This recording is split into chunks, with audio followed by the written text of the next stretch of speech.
Hi everyone, welcome to the Bard Graduate Center. I'm Michael Assis, I'm a PhD candidate here, and I work on blockchain-based art and theory. My dissertation explores philosophical puzzles that the blockchain brings about, the ways in which the blockchain, as a new medium for artistic creation, expands our understanding of concepts like authenticity and uniqueness. Those issues that I grapple with in my writing, I won't really have a lot of time to go over today. But what I really am here to do today is to introduce you to this new technology called the blockchain, which is almost a decade old now, so it's not that new anymore. What is the blockchain? What are NFTs? What is a smart contract? And along the way, I'll try to bring up some interesting questions. So on March 11, 2021, a non-fungible token, or NFT, sold at Christie's for $69 million. Well, of course it would be 69. What number would be more suitable for a community that's invested almost fully in sticking it to the man? The work, a collage of 5,000 digital pictures made one a day for 5,000 days, aptly titled Every Day's the First 5,000 Days, is a work by an artist named Beeple, who instantly became the third most expensive living artist, after Jeff Koons, number one, and David Hockney, number two. NFTs were around for a few years prior to that, but the rest was history, and NFTs became an overnight sensation. To illustrate, look at these interest charts on Google. Or a few weeks later, even SNL had a skit on it, which SNL then made into an image that they then sold as an NFT for $350,000. And just like Pete Davidson as Eminem, as Robin from 1966 Batman in that SNL skit, we'll be asking here precisely this question. What the heck is an NFT? What does it even mean to sell something as an NFT? And why would anyone pay $69 million for it? The latter, I'm probably not going to have a very good answer for you. So you've been hearing about over the past few years in the news, in magazines, social medias, your financial advisors maybe, basically everywhere. The blockchain, cryptocurrency or crypto, Bitcoin, Ethereum, NFTs, basically everything that your 21-year-old nephew was trying to sell you on last Thanksgiving. Whether or not it's the future is not for me to say, but what it is a new technology that has significant implications, economic, social, artistic, on our world already, whether we'd like it or not. The blockchain-based art market was valued at about $16 million at the peak of the NFT craze in 2022. To put that in perspective, the entire global art market is valued at about $60 billion. Above all, it's a space that saw not only tremendous financial growth in the past few years, but also incredible artistic innovation facilitated by a technical and material dimension of the blockchain itself, some of which we'll be going through this evening. The blockchain and NFTs are more than a buzzword or a get-rich-quick scheme. They're an actual new medium for artistic creation that has been emerging right in front of our eyes. And I think that's super exciting. These technologies also have real-life implications. Courts today are grappling with a slew of decisions that they have to do with copyrights, freedom of speech, ownership, with cases that reach the SEC, for instance, and have immediate effect on what you can and cannot do in the securities market. So, basically me tonight, right? So before I introduce you to our wonderful speaker tonight, Charlotte Kent, to hear what she has to say about the blockchain, NFTs, and the ways in which the material facets of their existence critically inform us about them, I want to level the playing field for everyone. So what I'll be doing in the next 15 minutes or so is, first, my goal is to help you form a vocabulary that you have, that you understand too. You'll all know what an NFT is by the time I'm done, what a blockchain is, and how it works. Second, I'll attempt to make you NFT literate, so you not only know what an NFT is, but you can also read and understand the catalog entry of an NFT. And maybe, perhaps, if you really want to, be able to access and read the information on the public database that is the blockchain. Because just like reading this archival document from an Italian archive is a skill that needs to be explained and acquired, so does reading the archive that is the blockchain. Third, my objective here tonight is to raise some questions. I don't have time to also answer them for you, but I want you all to be aware of some of the interesting and peculiar things that are happening on the blockchain and challenging our old ways of looking at things. I'll do all of that through a short history of art on the blockchain, starting really less than a decade ago. At the very least, I want you to come out of this with these 5 terms, that you know what they mean and with which you'll be able to navigate most of the field of art on a blockchain. Blockchain, mining, cryptocurrency, smart contracts, and NFT. So you might be thinking that I'm a madman if I'll be able to do all of this in 15 minutes. Save your applause for the end. So without further ado, let's jump straight into 2008, the stock market crash. And my apologies if these slides are giving anyone some uncomfortable anxieties or memories. In 2007, the global banking system began to unravel. A combination of high-risk lending, coupled with really complicated and opaque financial instruments, sparked a global recession that nearly toppled nations. And yes, even countries were on the brink of collapse due to regulatory oversight and shenanigans of private institutions, like we see here in this chart of the Icelandic index. Financial institutions, private banks, and governmental central banks like the Fed were inextricably entwined. And that was the big problem because a lot of people were feeling that the trust was lost. There was never any expectation that the private banks would look out for anyone, but there was certainly somewhat of an expectation that the government would be able to protect its people, even if it was unable to do so. The covenant between the government and the people was broken, and this breach of trust prompted the Bitcoin white paper, in which an anonymous individual or group named Satoshi Nakamoto proposed an electronic payment system based on cryptographic proof instead of trust, allowing any two willing parties to transact directly with each other without the need for a trusted third party. The white paper was the birth of the blockchain, in which Satoshi Nakamoto laid out the technological infrastructure for a database through which individuals can transfer currency to one another without the need for a centralized institution. What makes this decentralized is further that the database is not controlled by one person. It resides on thousands and thousands of computers across the globe that all need to agree when a transaction takes place. Unlike traditional databases, in which data can be exchanged or overwritten, the blockchain is an append-only database in which data cannot be altered or deleted once created. Information on the blockchain can only be added to and not modified, and all of this is completely public. Software is ideological, and in this case, it's also physically manifested in the form of a material infrastructure that was born specifically to allow and support it. In the image here, for instance, we can see the infamous transaction on May 22nd, 2010, of 10,000 Bitcoin, worth approximately $41 back then. Today you can buy several houses with that, for 2 large pizzas from Papa John's, perfectly preserved on the digital and blockchain ledger. So how does this payment system work? It's fairly simple. Each transaction is logged in a list, kind of like an Excel spreadsheet, and this list is called a block. This block has a length limit, and once the block is full, it's turned into a unique sequence of numbers and letters called a hash, which has trillions of possible combinations. And this hash is added to the title of the next block, and so on and on and on, creating a chain of blocks that cannot be altered. So you see here how each block contains all of the information of the previous block because the hashes are included in the next one.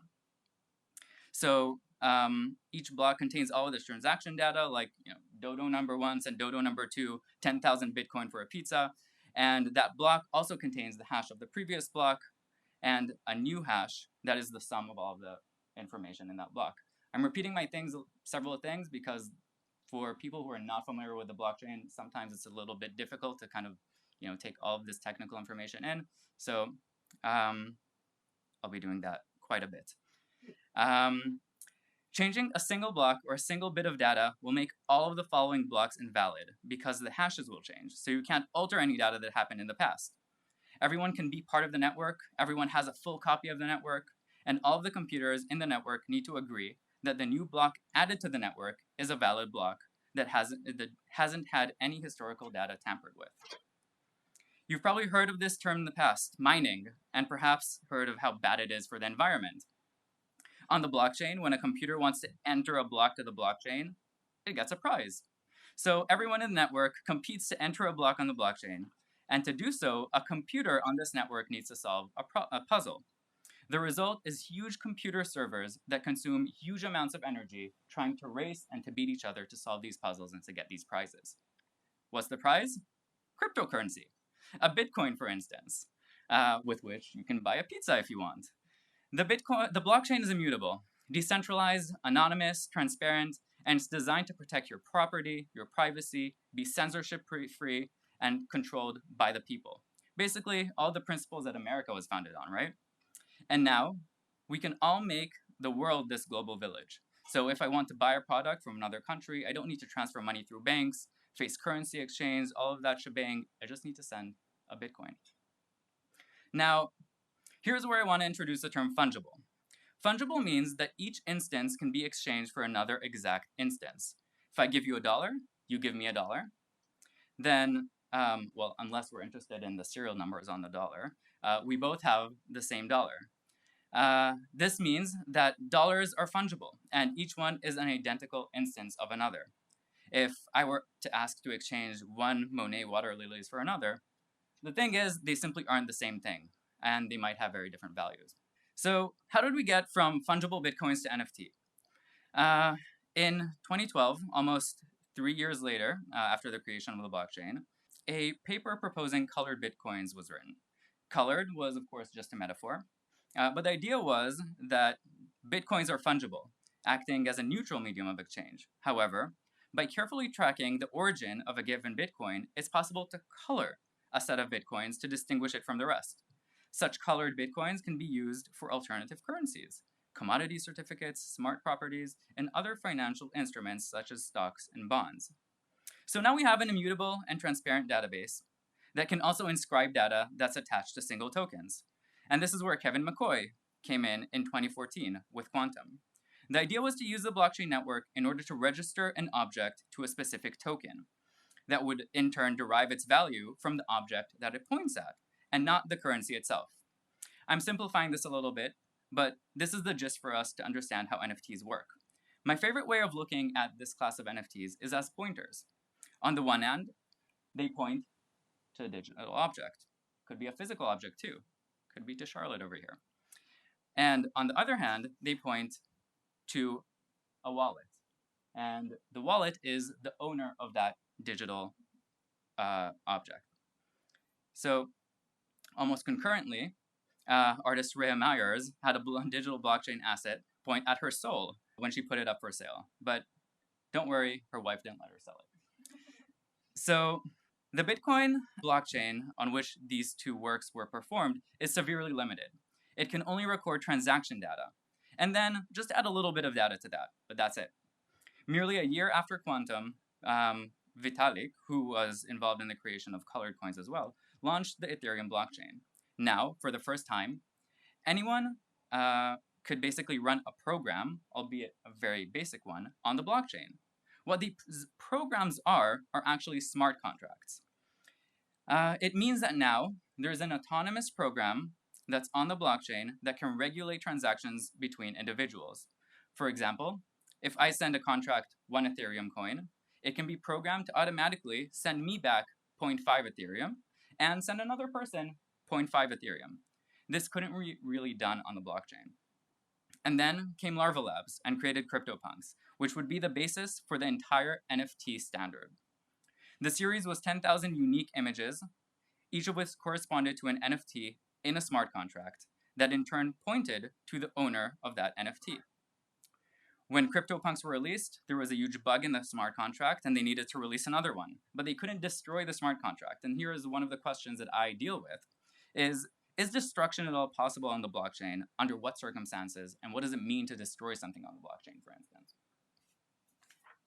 So we can see here that punk number 7804 is owned by wallet address over there, that sequence of numbers. And that wallet address is associated with a unique individual. Could be me, could be anyone in this room, but we don't really know who it is. So now we're pretty much NFT literate, right? Let's look at this Christie's listing for Beeple's 5,000 days. And let's read the details here for a moment. So we have the title of the artist, the name of the artist, the title of the artwork. We have the token ID. We have the wallet address. We have the smart contract address. And we have some more information about the object itself. Now, let's go to the blockchain. And what we can see here looks a bit more complicated than it is. We can see that token ID 40913 is associated with that image, so it's pointing to that on the one hand, and it's owned by this address, pointing on the other hand. That's basically what the NFT does. So last, and this is how I'm going to finish my presentation now, I want to mention some really cool, unique cases for for art on the blockchain, just so we can see some awesome ways that artists have been utilizing smart contracts to create unique, medium-specific stuff.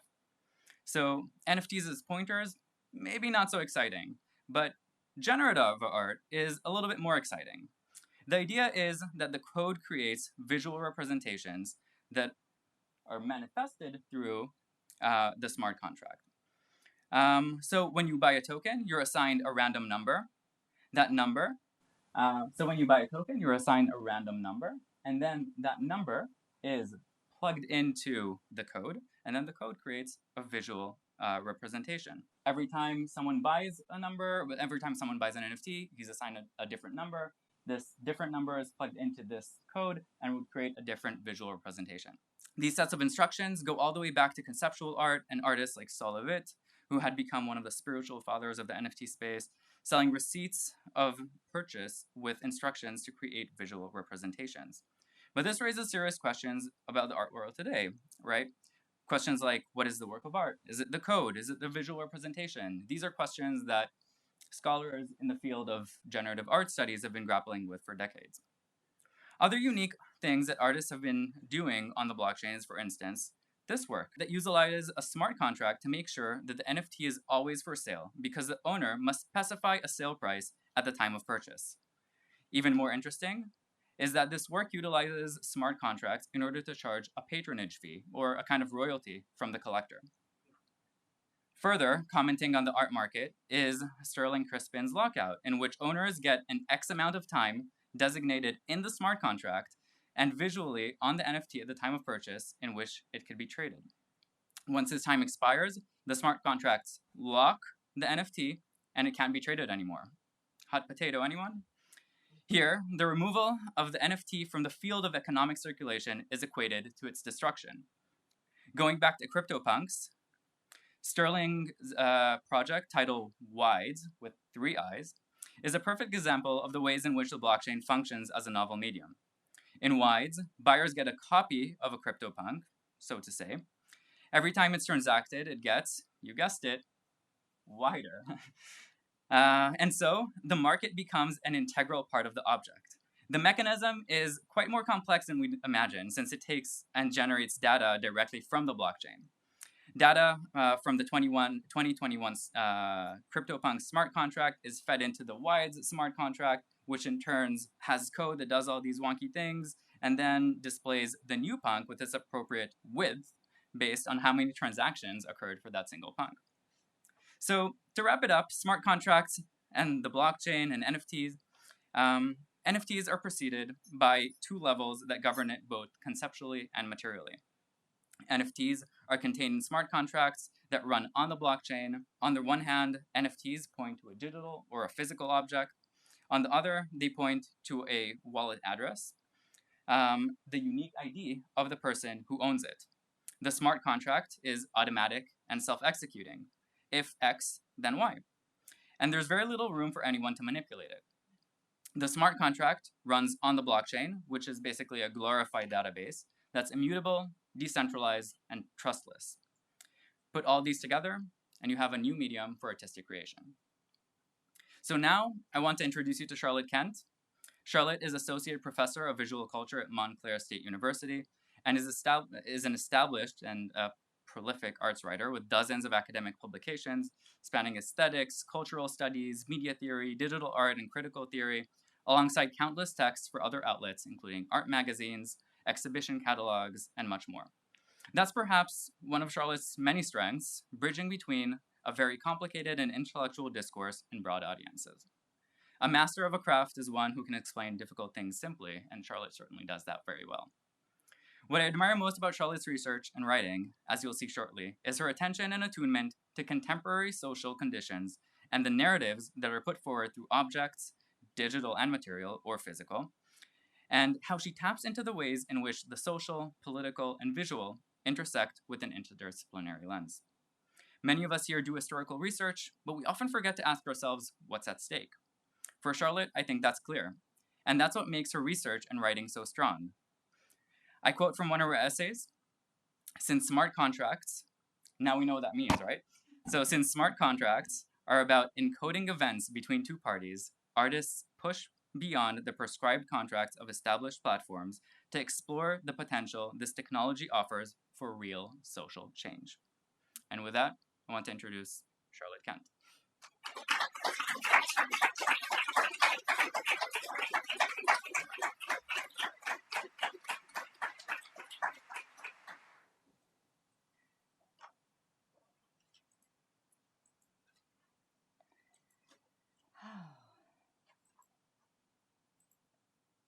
All right. Well, thank you. And thank you, Michael, for that.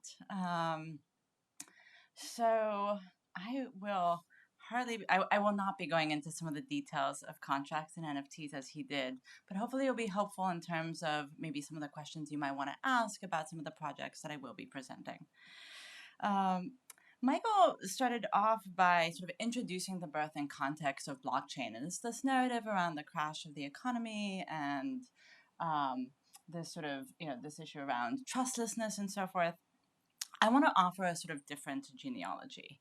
And doing so, I believe, opens new ways of thinking about this particular technology, of course, but also the matter of our contemporary and what narratives we are offering and could potentially offer for posterity.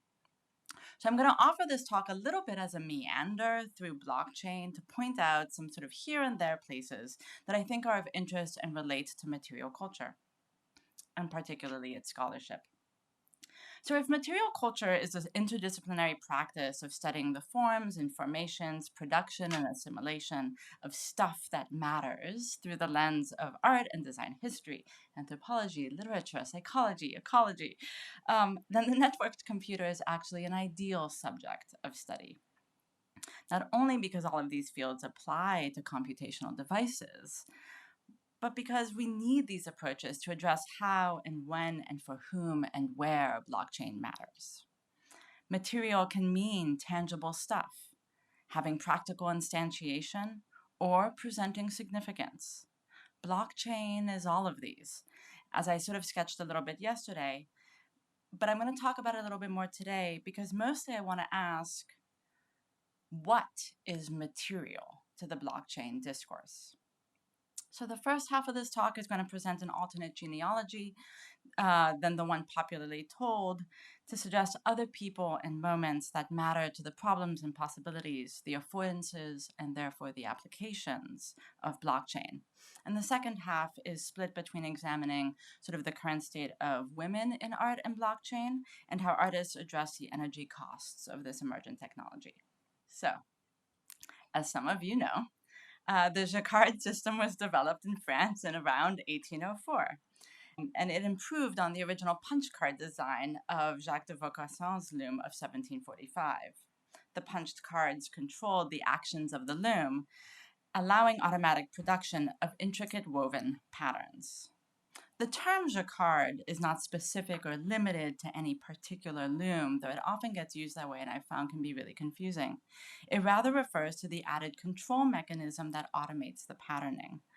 Prior to its introduction, a loom would have to be built or configured or modified for each specific textile pattern. The jacquard mechanics allowed the fabric design to be stored in a series of punch cards, which were joined to form a continuous chain, thereby producing an unlimited number of products simply by feeding it different cards. The loom acts as a hardware and the cards software. The intricate fabric designs of the 1800s were highly prized, and sometimes card decks would be stolen from the textile mills in what is now often referenced as an early example of software piracy. Some cards or softwares made bolts of fabric, others delicate artworks. This portrait of Jacquard was woven in silk on a loom and required 24,000 punch cards to create. The silk portrait was only produced to order, as you might imagine, and the eccentric inventor and mathematician Charles Babbage owned one. Jacquard machines partly inspired Babbage's analytic machine, which is often treated as a sort of proto-computer. Babbage was itinerant in his interests, proud of his many titles, and frustrated by his inability to get further. He understood that changing cards to alter the pattern of the loom's weave could be a model for an assortment of calculus operations. He, in fact, got funding to construct the machine to a pretty large sum for the time, but never quite completed it. Lady Ada Lovelace was a polymath and his friend. She was the one who understood and foresaw the broader applications of the machine, and she archived it for the record. Her transcription of Babbage's lecture notes, with added commentary of her own, ensured the legacy of the machine, although even in popular descriptions, she is often missing. This is the Wikipedia page here. Alan Turing comments on her notes in his famous paper about the possibility of machine intelligence, and many contemporary artists, like Carla Ganis, often make reference to her to reinforce her significance in this alternate history of the computer. Lady Ada had the class privilege to meet and learn from the scientist of electricity, Michael Faraday, the great novelist, Charles Dickens, among a great many others. And when she got involved with this project, it was because she saw something potential in it that really sparked her excitement. And she wrote, "The analytical engine weaves algebraical patterns just as the Jacquard loom weaves flowers and leaves." Babbage saw his machine for mathematical purposes. Lady Ada helped establish that function, but also envisioned far more possibilities than simply expediting computation. She could abstract for greater applications, but only recently has she been reinstated into a part of this narrative. Another woman who often disappears in the story around computational networks is the incredible actress Hedy Lamarr, who saw in the piano a way around signal jamming during World War II. If you've used Bluetooth today, you partly have Hedy Lamarr to thank for it. She worked with composer Georges Antaille to develop a new way to steer torpedoes, creating a system that would randomly switch between different frequencies to get around the jamming that the Axis powers were doing to the Allied communication networks. It's known as frequency hopping speed spectrum communication, and she basically helped design this way in which it was controlled by a piano player mechanism, meaning the system could switch among the 88 different frequencies and through the 88 different black and white keys on the piano. She never received a cent for this patent, and it remained top secret, but the US military has publicly acknowledged her contribution to the technology. Few believed that she could do this because she was beautiful, which is another thing that really irks me in this ongoing narrative, but I'll skip on.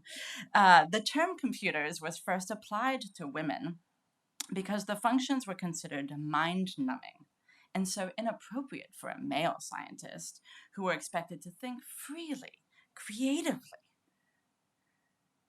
And yet, at Harvard's observatory, and this is a slight tangent, but it's a very short one, the astronomer Edward Pickering hired his housemaid to compile the data.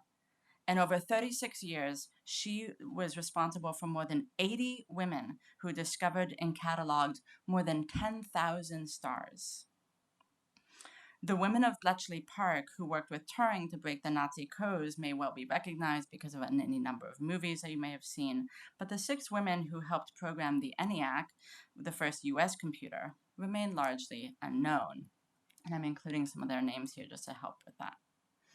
That computer's narrow, accurate, detailed work was gender-coded to women and is now associated with men, represents a shift in social constructions that should make us wary of easy assumptions around devices and practices. The question is who is served and what power enabled by these narratives. Such a question occurs among scholars committed to the type of intersectional feminist ways of thinking, of adopting material cultural histories alongside science and technology studies, examining hard and software's dissemination socially.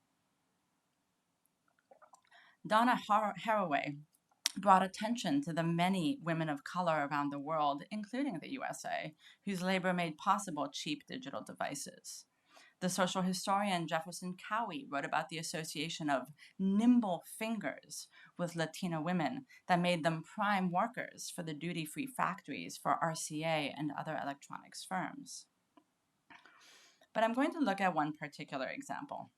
Lisa Nakamura examined the promotional material for Fairchild Semiconductor, one of the nation's leading chip production facilities in the 1960s and 20th century. And in that work, she traces how Navajo women were both denigrated and celebrated for their unique aptitude as weavers to piece together the chips necessary for the growing computer industry. Because of their aptitude with weaving, not only could they put together the chips, but they would also be able to identify what might work in situations where things were going wrong because they had this particular skill with textiles. Fairchild opened the plant on Navajo land in 1965, employing a large number of women because, as one manager explained, after years of rug weaving, Indians were able to visualize complicated patterns and could therefore memorize complex integrated circuit designs and make subjective decisions in sorting and quality control. And in her work on this promotional material, one of the things that's notable is actually the way in which they use these images of the women weaving and not specifically what was going on with the factories. And the text is often really speaking back and forth between their practice as weavers and what they were doing in the factories. So next, to get information across a network, because now we've got computers, we've got chips, now we need a bunch of computers to start talking to each other so that we can have this networked context in which we are now. Requires the redundancies that cause traffic to overwhelm a network to be reduced. And Radia Perlman, whose name I somehow seem to have missed, but here she is, she created the spanning tree protocol, which produced a stable and consistent transfer of information and was absolutely critical to the network revolution of the 1990s. As she said, just as the post office depends on people putting a letter into an envelope saying where it's supposed to go, routers depend on computers that transmit data, adding information that the routers can read. Part of the whole narrative around this and trying to solve for some of the problems that people were facing in the 80s was that networks were treated as a kind of relay race, with packets of information passed along, sort of like batons. The metaphor was the problem. And Perlman's insight was to think of it like a tree. Her protocol became industry standard. When she received the patent in 2003, she included the poem you see here that she had written while waiting for her boss to come back from his one-week vacation, during which time he had challenged her to think on this impossible task. She always remarks that she spent more time writing the poem than the protocol. It says volumes that she is often referred to as the mother of the internet. And hers is a rare example of individual work, as much of the work you will have already noticed is quite collaborative. Decentralization is about equitable access to information and authority. Blockchain's rhetoric expresses decentralization, immutability, pseudonymity, transparency, a kind of self-reliance, a type of equal access to the network as many of the things that it's trying to present and to suggest as a new way of organizing people, machines, and so forth. And I'll note that even though blockchain continues to espouse decentralization, and I do actually think it was inherent to the ethos of the technology, examining the material labor of mining or staking, which neither of us have addressed, and it gets into a different level of technicality. But trust me, in this context of trustlessness, but we can talk about it later if need be. The material labor of mining and staking very clearly shows pools of power. So in this section, essentially what I wanted to lay out here was this other way of thinking about where blockchain, like what is blockchain's ancestry, right? And to present the way in which weaving and textiles, women and labor, symbols and metaphors, individualism and collectives appear as a part of the background and potential references when we think about blockchain in particular, and the way in which these can provide different material relations for thinking about networked devices.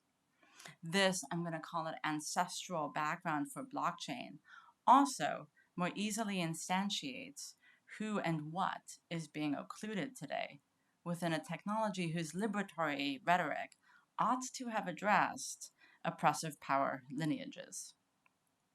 So in this next section, I'm just going to suggest that the material outcome of the marginalization that I've already sort of addressed contributes to the sidelining of notable female digital artists, despite espousals of equitable consideration by all participants. I'll then begin to address the actual materiality of blockchain to discuss the waste and energy demands, and discuss a little bit about how artists have presented some alternatives. You saw in the story that I just told, and are doubtless familiar in art more broadly, how women are marginalized, making it particularly difficult for female identifying participants at the intersection of art and technology. The high price of works by people, or many being celebrated, are not neutral. They represent a political and aesthetic context that must be addressed. The gender bias exists within the tech industry, the art market, and therefore the viability of certain aesthetics around technology. And for the interest of time, I can't say too much here about aesthetics as politics. But with a nod to Hannah Arendt and to Jacques Rancière, the way we organize material relations reinforces or opposes political structures. The marginalization of certain aesthetics often comes from a desire to circulate among power structures that have established aesthetics.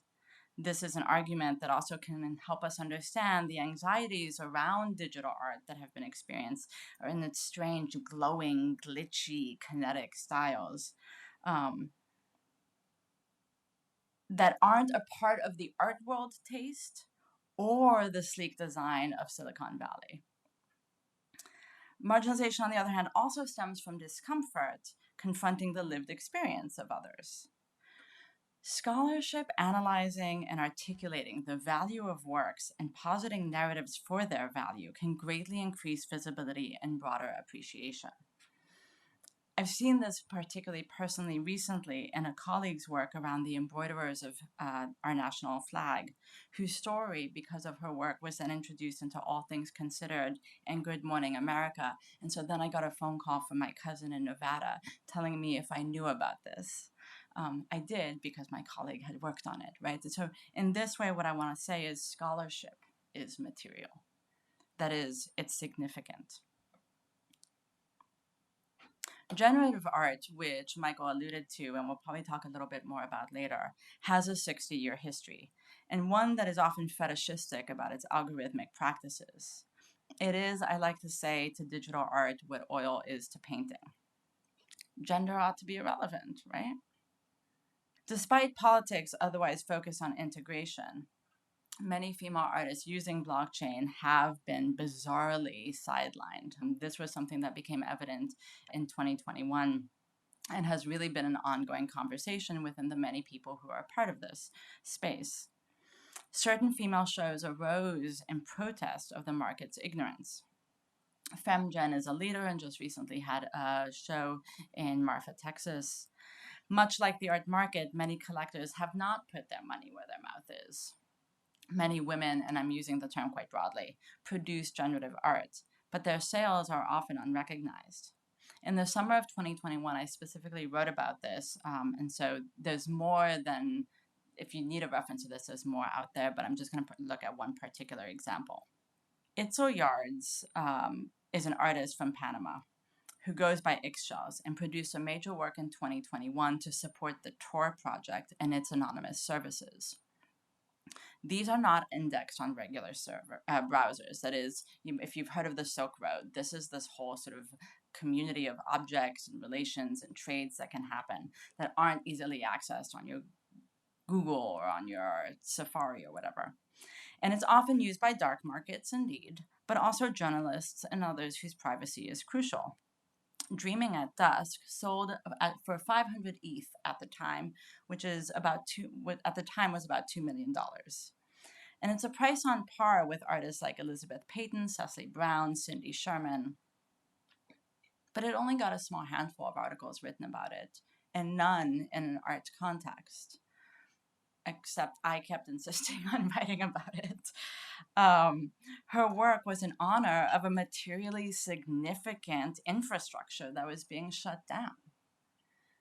One of the best-selling blockchain works in the spring of 2021, amidst all the hype that was going on back then. It had no personal experience reference. No one could look at this and be like, oh, but it's curly, right? It was clearly pointing to a space that was widely respected by people who were involved in technology. It's in keeping with a kind of, often considered masculinist abstractions, but it didn't gain attention, even among the arts journalists who were scrambling to write about the massive sums being paid hither and thither. And so this points to a social issue rather than one specific to a technology. Often, female-identifying artists and business leaders are interested in reflecting a different aesthetic or business model, whose references and influences necessitate the circuits of knowledge that we have as scholars. And I thought for the fun of it, I would just throw up on this slide some of the few names that just immediately came to my mind as I was sitting there at the computer. And these are all women who are major leaders in the so-called Web3 space. Blockchain is relevant to technology, to art, but also to movements about more equitable and shared production, compensation, infrastructures, and thus politics. When we communicate these histories and practices, we not only explain what we are seeing, but also make it easier for those stories and styles to get adopted more broadly, for adoption by culture and markets. Known for its crypto bros, blockchain's discourse has certainly focused on a kind of hyper-masculinist financialization. But this story only articulates one side of blockchain's raison d'etre. The preeminent glitch artist Rosa Menkman said value is also added and generated by the work existing inside various cultural discourses, gaining meaning over time. And this is something that we know because of the types of works that we do, going back into records and looking at things from new perspectives. I am not a technologist. I did not come into this thinking I was going to be standing here ever talking about blockchain, even when I knew it. I have a background in continental philosophy, and when I went to grad school, I was a modernist. But the reason I wound up in this space is because from my perspective, from the research and the histories, the manifestos, the arts, I had a vision of what was being said that seemed to be different than what other people were saying. And that was why I felt compelled to participate. And I think that speaks to some of what Rosa Menkman was trying to say there. So now I'm going to turn to the environmental impact that many of you have heard about. And so let me address that in part to say, yep, it's true, but also that narrative has been slightly skewed as well. So Liu Jingzhe is a photojournalist who in China published a series of sort of image essays about the itinerant nature of miners. And this came out in 2017, and apologies that the date isn't there. He traveled 175 miles outside of the provincial capital of Chengdu and basically recorded what he saw at these mining factories that Michael was talking about earlier. He shows the piles of packaging that protect the electronic equipment when it arrives. And he shows the conditions of all these machines and the plastics right next to the water that would indeed get dumped in there. It's a reminder that the cloud-based ephemeral space of web technologies require not only minerals stripped from the soil to make the computers function, not only huge amounts of energy to run, but also vast quantities of plastic, styrofoam, paper, and cardboard shipping materials. Much early work was done by journalists, but as blockchain expanded, artists not only documented how blockchain worked, in some of the examples that Michael gave us, but used it also in creative ways to materialize alternative ecological solutions. Back in 2017, Julian Oliver produced a fully functional prototype for harnessing wind energy to mine cryptocurrency, bringing the costs for miners down considerably. This is a work called Harvest, and the proceeds went to fund climate change research. And part of the point of the project for him was not simply to talk about the economical and energy costs of blockchain, but also to address the increasing privatization of public utilities like the power grid in the United States.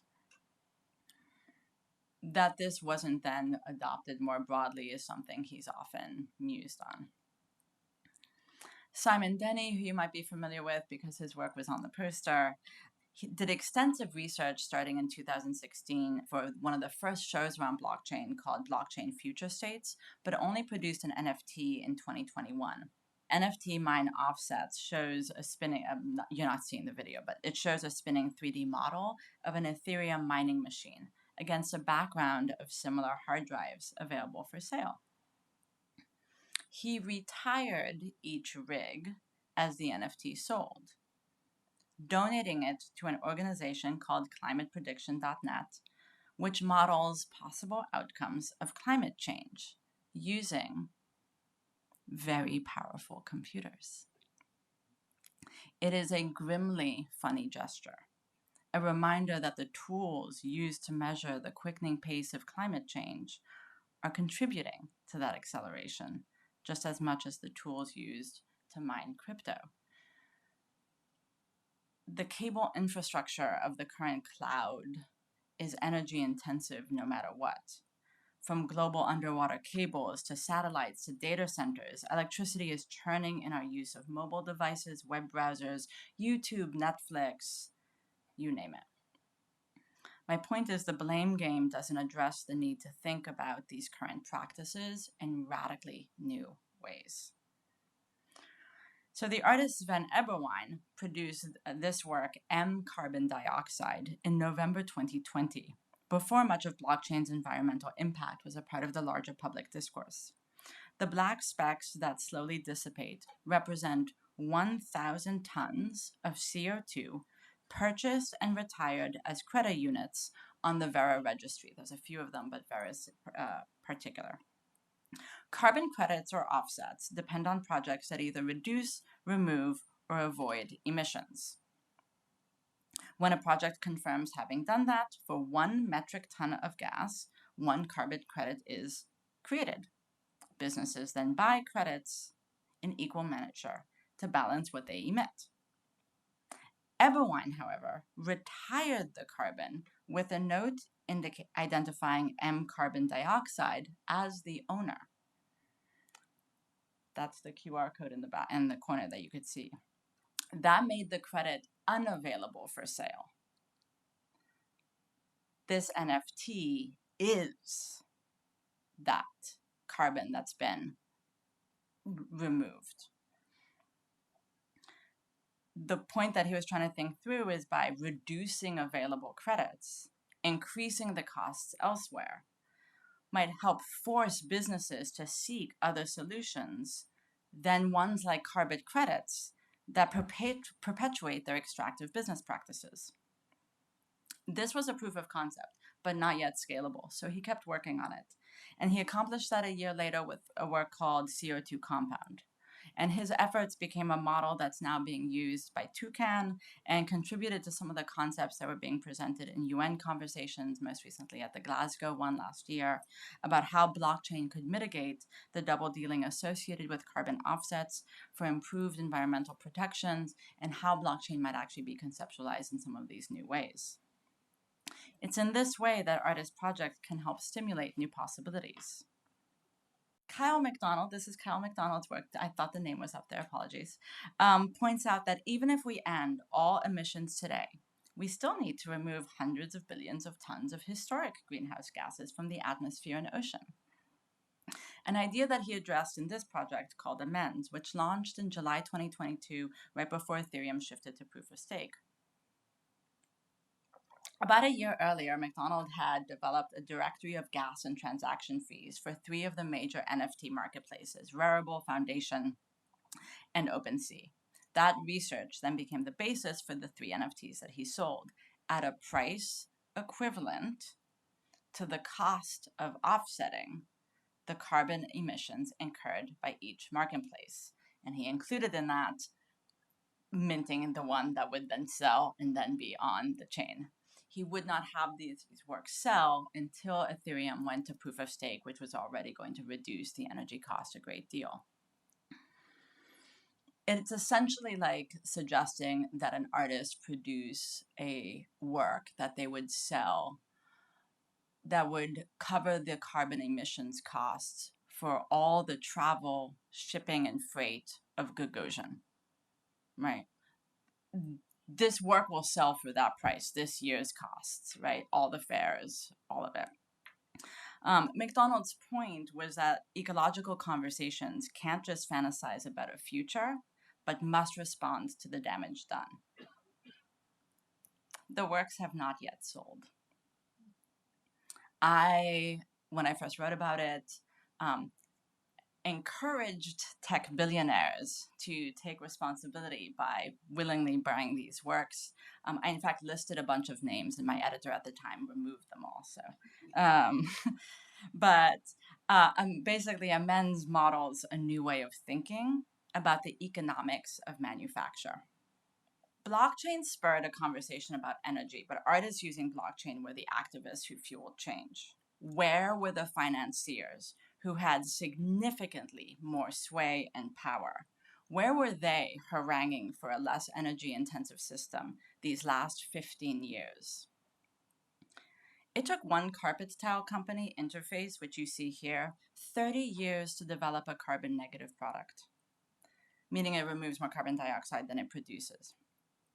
Every advance that they made gave them insights into new things that they would have to improve for the next round. Change is a continuous effort of thinking beyond what we have already accomplished. And we can't stop that effort simply because the first step isn't the final. My last example is Nancy Baker Cahill. She currently has work at the Whitney, and it's really quite delightful.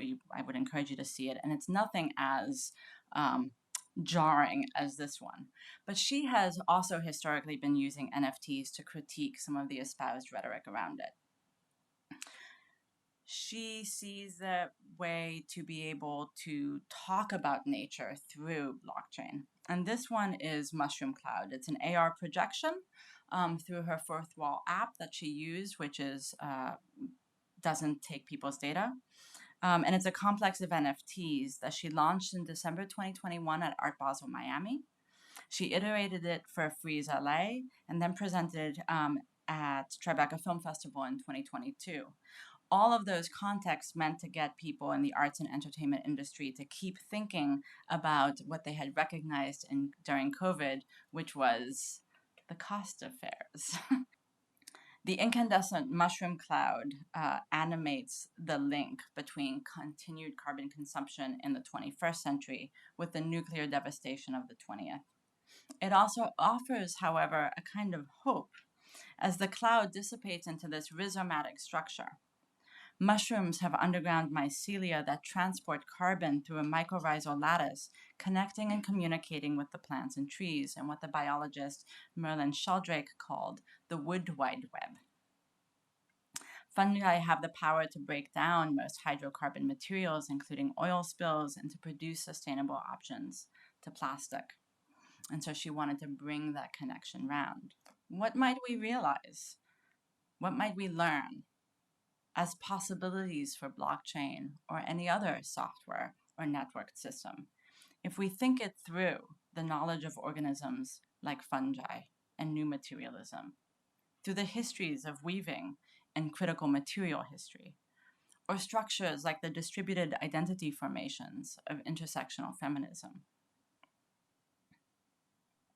To conclude, the networked computer materializes decentralized and distributed knowledge. And yes, blockchain has emphasized that ethos. And yet, it's also reproduced a startlingly male, financially wasteful milieu. That narrative is real. And it reinforces stereotypes and ignores people and histories that tell a different part of the story. Origin stories matter, as the cultural studies scholar Stuart Hall emphasized when he laid out the relationship between cultural identity and the narratives that nations develop. Cultural groups tell stories about themselves, embracing and alienating participants through those touch points. The story can be retold here by returning to the material histories and metaphors that have been strewn across technology. For blockchain, I'm arguing this is particularly significant as it's an emergent technology.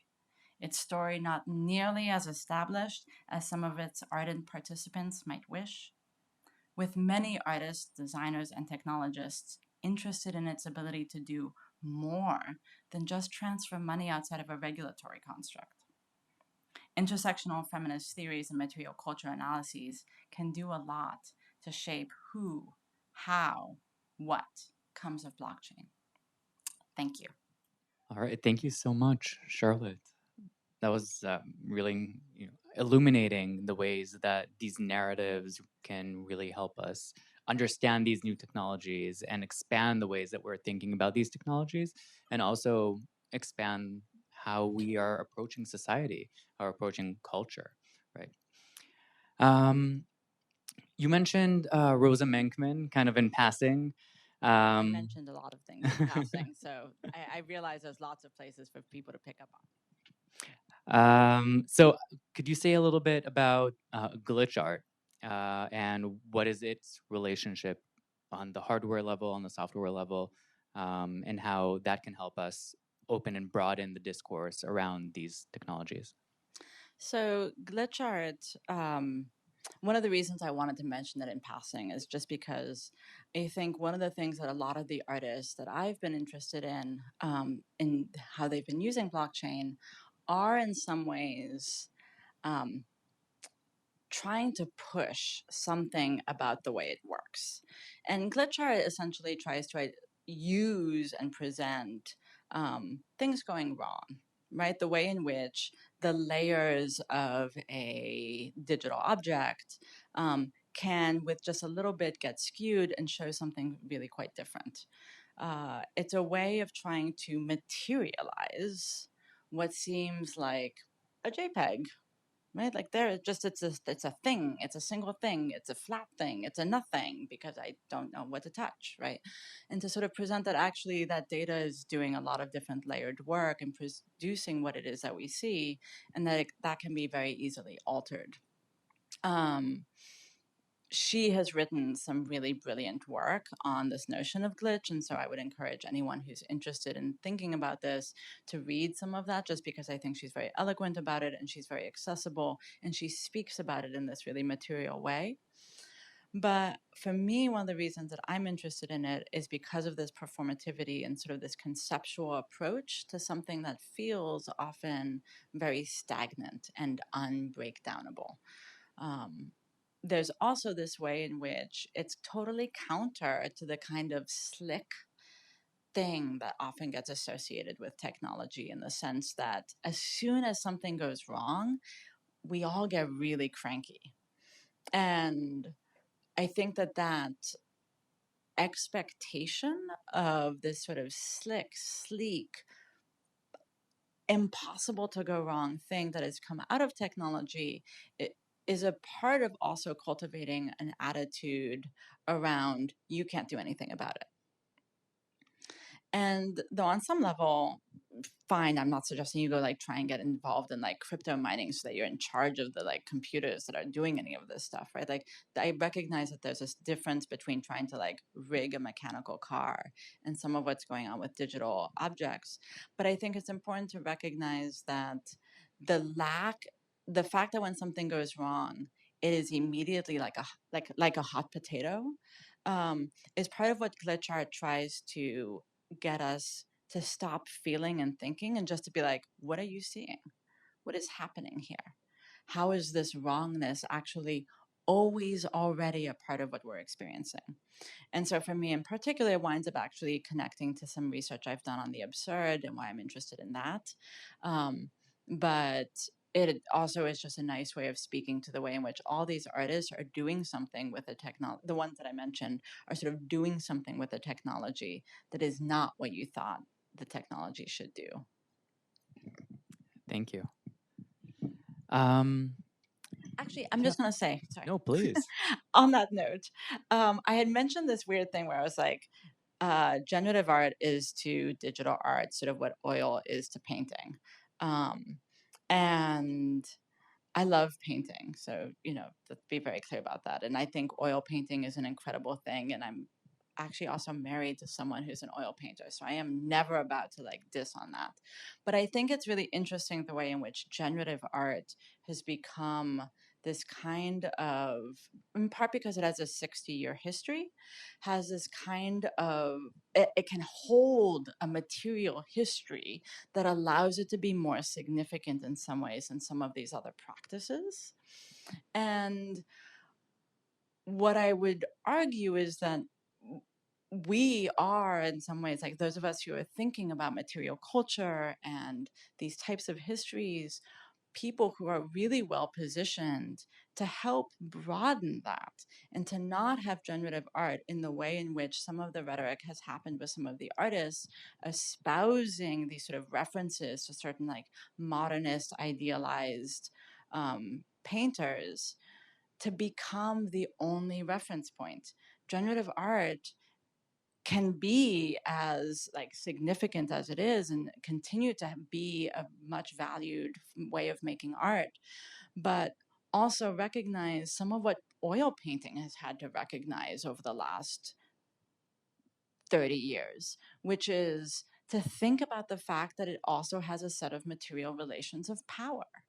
And what does it mean to make oil paintings now? And how does the materiality of oil, with those particular histories that have been a part of what has created a structure around the market and so forth, actually then need to be tweaked? And artists are the ones who are doing that. And so I just wanted to put that there because I think glitch art and generative art and these sort of conceptual projects and these kind of case studies examples can all be doing work side by side. Sorry, I just wanted to add that. No, thank you so much for that addition.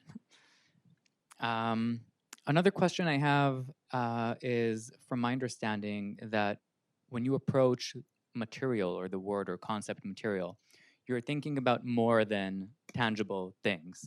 And this is something that we alluded to earlier when we were talking.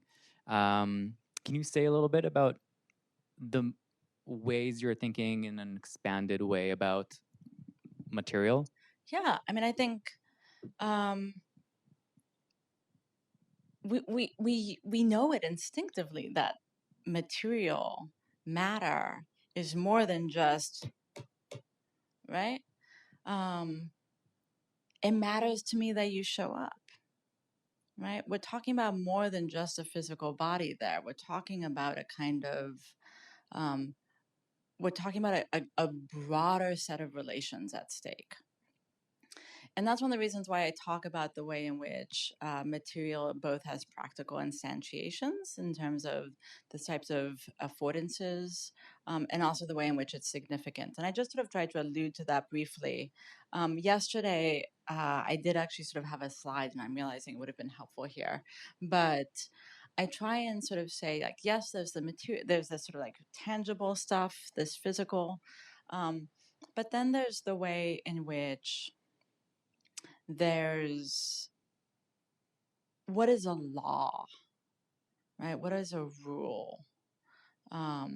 there's this thing written down, but is it that one piece of paper? Like we fetishize the Constitution. You can go to DC and look at it, right? And so then that becomes like that's the law, right? But actually, obviously, it's not, because then it permutates across all these different things. So the law is material in that way. And then there's things being significant, and that's material to what it is you're going to say or do or whatever.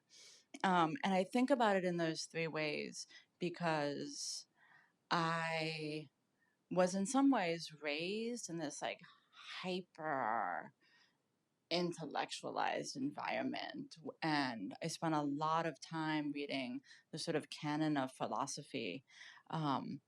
And there kind of came this moment to me where I was just sort of struck by how weird it was that the mind that we had separated mind and matter. Not only just because literally this is a muscle up here and it gets tired and it wants things, right? Like just a muscle.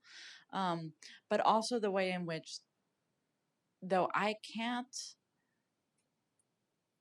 put my ideas into like a little box for you to carry around, um, there's more materiality to the realm of the uh, what we like to call the mind, or these sort of ephemeral things, than had been realized. And by the time I was thinking about surveillance culture, which is somehow how I wound up from being a modernist over here into this world, um, I was just really shocked at the way in which so much language, these metaphors, and so much rhetoric had come to be to try and make it seem like it wasn't material. And I think some of the ways in which that happened have contributed to a lot of the problems that occurred with sort of the way in which browsers and websites and so forth developed, and what is sometimes referred to as Web 2, or the sort of social media era, and this kind of data tracking and so forth. It's because it was made opaque and not thought about as being material, and not thought about as being woven into the fabric of what the website was doing and how it could give you what it was you were looking for. And that's one of the reasons I wanted to bring up this history around the looms and these weavings, and the way in which it keeps reappearing across the narrative, to sort of really anchor the fact that that's actually, as soon as you start working with some of those metaphors and those histories, you start to think about this in some very different ways. And to Radia Perlman's point, that can change the entire game. Thank you. I'd like to open up the audience to some questions. If anyone has anything they'd like to pose to Charlotte or to me, please feel free to grab the mic.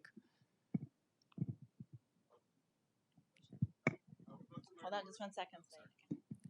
Charlotte, it's a question for you. I would love to learn more about like how you went from modernism to interested in the blockchain. You just mentioned surveillance. I feel like I would just love to learn like your path. Sure. So I was essentially working on this manifesto that was written between Breton and Trotsky, a manifesto for an independent revolutionary art, of which I still, in many ways, think of as being this sort of really important document trying to address how can you be an individual and independent artist who is doing your own thing and also responsible to your community. Basically, two issues that I think are still at the heart of what we struggle with. Both as people, and also very much as like there's an art world split, kind of like what these two different things. Anyway, I was doing all that, and it was in the context of if you see something, say something. And everywhere you went, on the steps of the subway, there were signs. It was if you see something, say something. And it was at the same time that basically, because there had been a certain amount of pranking around that, and which is actually just really funny, and I realize it's a waste of government sources, but also I just wish the government would like be amused by that. But anyway, it's I was struck by the fact that like, oh, and so now suddenly if you see something, say that, and this is what you're going to see. You're going to see a hoodie. You're going to see this particular type of bag that's going to be left on it. And the way in which these visuals started coming through. And what I was struck by was actually what we hadn't done was try to make people better at seeing the world around them and using those really basic tools we all have, like formal analysis and semiotics and iconology and like these things that are just really substantive and helpful tools. Nor had we done the other thing, which was to help people then articulate what it was they saw and to put that into words, which would have created a much more aware society. Instead, we were like, these are the things you're looking for. And narrowing really bugged me. And it bugged me in the context of the way in which, at the same time, I was observing how, in part because of the way this one manifesto disappeared, what wound up happening is a real kind of like ordering of how we're going to talk about art.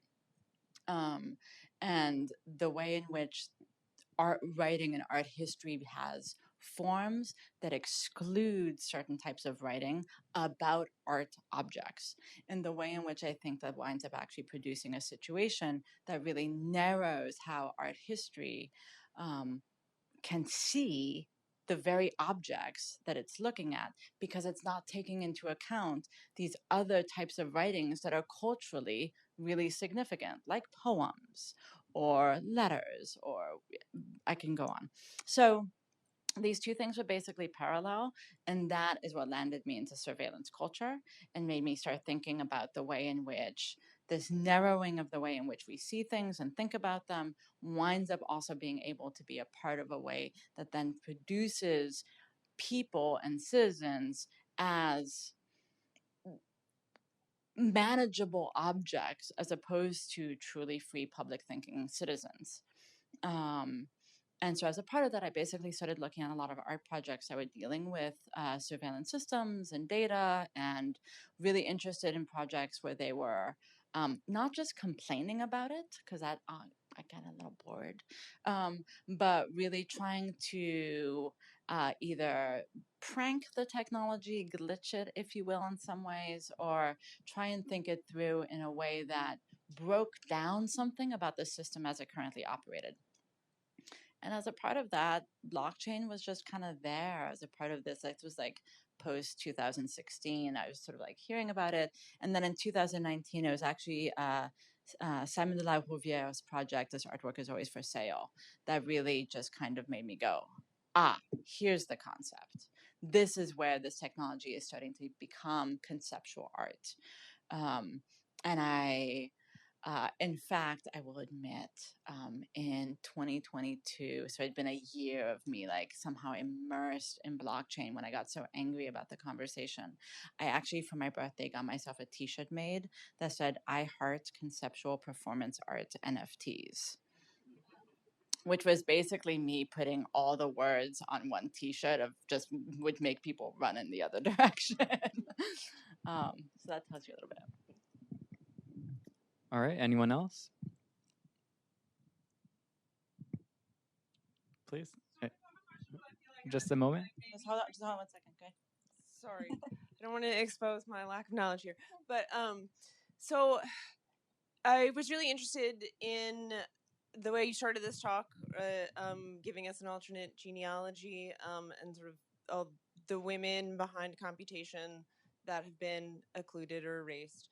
And I'm recalling yesterday where you gave us a great analogy, and Michael, you brought it back up again, of sort of like the spreadsheet and right the cells and the anonymous entering of right information into those cells, like the labor there is anonymous or in some way sort of like not a part of the picture that is sort of recognized. I'm just sort of wondering how those things like, but maybe I'm not fully understanding, but I'm sort of wondering a future wherein like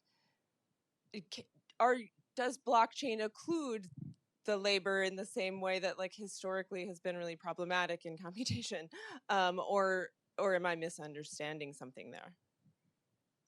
I'll start and then I'll hand it over to Michael to go into some of the details of it. So the first part is I very specifically use the word pseudo anonymity. Blockchain is pseudo anonymous, and it was a kind of easy, kind of like journalistic swipe, like for it to be called. I object to it being called anonymous, basically, because there is an identity there. Now, it doesn't necessarily need to be attached to you with your social security. Like, it doesn't need to necessarily have like you social security number, these degrees, and so on and so forth. But it does become an identity. And in fact, what ends up happening is if you start tracking those wallets in certain types of ways, you can start to actually piece together who people are, and that's literally what's wound up happening. So the other side of it is very quickly, one of the things we saw was the way in which not everyone wants to be like anonymous, and the way in which the certain types of funny names that you sort of got, like the beeple, right, or whatever, that got attached to people's, very quickly people wanted to know who each other were and wanted to meet, and it became like, oh, you're Lucy Scribbles, but also Charlotte, right? So there's that side of it, and really what winds up getting occluded here are the people who are who are overseeing all those machines in what we're calling mining factories. When you're sitting at a computer and you decide to mint an NFT, I mean, your labor is kind of apparent, right? Because you are the wallet that is minting it. What's more at stake is that there's a large population of people. So that in that sort of that Chinese photojournalist that I was showing, a lot of the people who work in those mines literally move around from mine to mine, partly because they're dependent on weather conditions. They need to have a certain type, like they need things to be cool, right? So in the summer, they'll move the entire mining factory to another location. They need the water to be there so that they can be basically cooling down the machines as well. So and those people, that labor isn't necessarily being recognized, because what wound up happening is the way in which there was a centralization of because of the block upon block upon block upon block that Michael showed, it just became so demanding. One's laptop could not be the one mining this, and so you started getting bigger and bigger computers and more of these big computers, and then you wind up hiring cheap unknown labor, sometimes at a questionable lifestyle, if not other cost, to oversee that. No, I think that.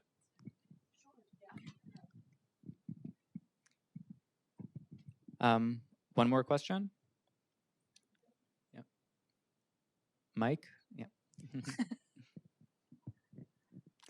Hi, Charlotte.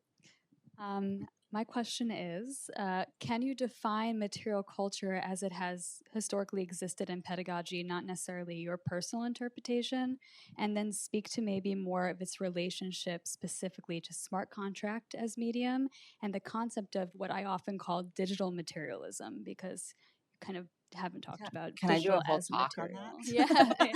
Yeah.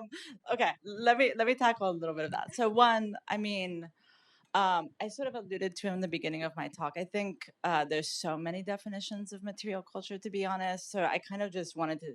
I mean, I'm being a bit blithe because I didn't think it'd be appropriate to come in here and be like, I will now tell you all what material culture is, right? But in the sense that, so I'll just say, like, I love the Prown article. If you're familiar with that one, like I just think that's always my go-to. I make all my students read it. I think it's a really useful guide, right? Like, so there's that kind of just like anchoring of a set of practices, a set of different disciplinary constructs that can be applied. So there's that. How do I apply material culture to the smart contract? As in, like, literally the date, the metadata, that kind of thing.